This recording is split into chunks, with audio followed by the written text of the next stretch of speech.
ভারতবর্ষের সংবিধান সব জাতিকে সব ধর্মকে সমানভাবে অধিকার দিয়েছে তাদের নিজের নিজের ধর্ম চারণ করার বা ধর্মকে গুরুত্ব দিয়ে পালন করা। সাগর মেলাতে যদি কোথাও সাধু সন্ন্যাসীদের বা সনাতন ধর্মাবলম্বী মানুষের জন্য পারাপার অনেক সমস্যা হয়, সেখানে আমাদের রাজ্যের মুখ্যমন্ত্রী বলেছেন যে প্রায় 1500 কোটি টাকা দিয়ে মানে একটা ফ্লাইওভার বা ব্রিজ টাইপের তৈরি হবে। এছাড়াও আপনারা সবাই জানেন যে তারাপীঠ থেকে শুরু করে অনেক মন্দিরের আধুনিকরণ হচ্ছে। পুরীতে জগন্নাথ মন্দির আছে, সেখানে আমাদের বাংলাতেও আমাদের মুখ্যমন্ত্রীর উদ্যোগে একটা দীঘাতে জগন্নাথ মন্দির হচ্ছে। তো বাবরি মসজিদ ধ্বংস হয়ে গেছে, 33 বছর পড়েছে। আমরা যদি মুসলিম সম্প্রদায়ের মধ্যে সেই বাবরি মসজিদের আদলে যদি একটা মসজিদ প্রতিষ্ঠা করি, তার মধ্যে কোনো নিজেদের কারো সম্বন্ধে কোনো খারাপ ধারণা বা এটাকে ইসলামিক কোনো রাষ্ট্র তৈরি করার কোনো অভিপ্রায়ের মধ্যেই আসে না।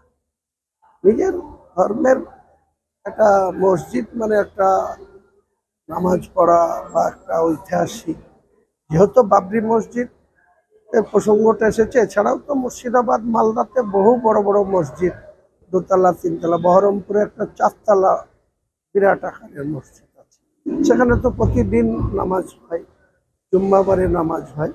তো এইরকম একটা করলে এলাকার বিস্তীর্ণ এলাকার মানুষ একসঙ্গে হয়তো 1 লক্ষ 1.5 লক্ষ মানুষ নামাজ পড়তে পারবে বিভিন্ন জায়গা থেকে এসে।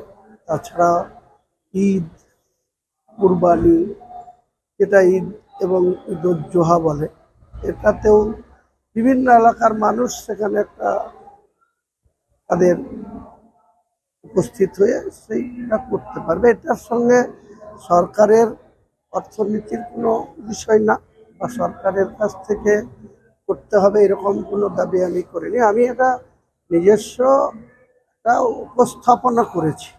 বাবরি মসজিদের একটা মুসলিম সম্প্রদায়ের মানুষের কাছে তো একটা আবেগ আছে। 1992 সালের 6 ডিসেম্বর ধ্বংস হয়ে গেছে, আমরা সবাই জানি, গোটা পৃথিবী জানি। সুপ্রিম কোর্ট সেটা নিয়ে একটা ভেটিং দিয়েছে। কাজেই আমরা নতুন করে কোনো বিতর্কর বিষয় নয়, বিষয় হচ্ছে যে সেখানে তারা করতে পারছে না কেন সেটাও আমাদের বিষয় না। বিষয়টা হচ্ছে যেখানে 35% মুসলিম বসবাস করে, আমার জেলায় যেখানে আমি করব বলছি সেই জেলায় প্রায় 70-71% বসবাস করে। তাহলে সেই জেলায় তাদের অনুদানে, তাদের সক্রিয় অংশগ্রহণে যদি একটা প্রতিষ্ঠান হয়, ব্রেকফাস্ট, টিফিন কিংবা স্ন্যাক টাইমে মজাদার আয়োজন মানে অল টাইম ব্রেড।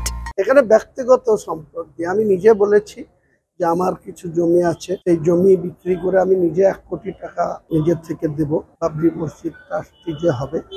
এছাড়াও আমাদের বন্ধু বান্ধব, আমাদের সম্প্রদায়ের বহু মানুষ আছে যারা বাবরি মসজিদ কমিটিকে আমরা যে ট্রাস্ট ওপেন করব, সেই ট্রাস্টের যে অ্যাকাউন্ট করা হবে, সেই অ্যাকাউন্টে অনলাইনে বহু মানুষ এতে অর্থ দান করবে। তাদের অর্থ নিয়ে সরকারি কোনো অর্থ দিয়ে করার মতো কোনো বিষয় না। এটা আমাদের মুসলিম সম্প্রদায়ের মানুষ তাদের নিজস্ব অর্থ দান করবেন, ট্রাস্টির উপরে দান করবেন, এবং ট্রাস্টি সেই বাবরি মসজিদ ল্যান্ড ক্রয় করে সেখানে বাবরি মসজিদ প্রতিষ্ঠা।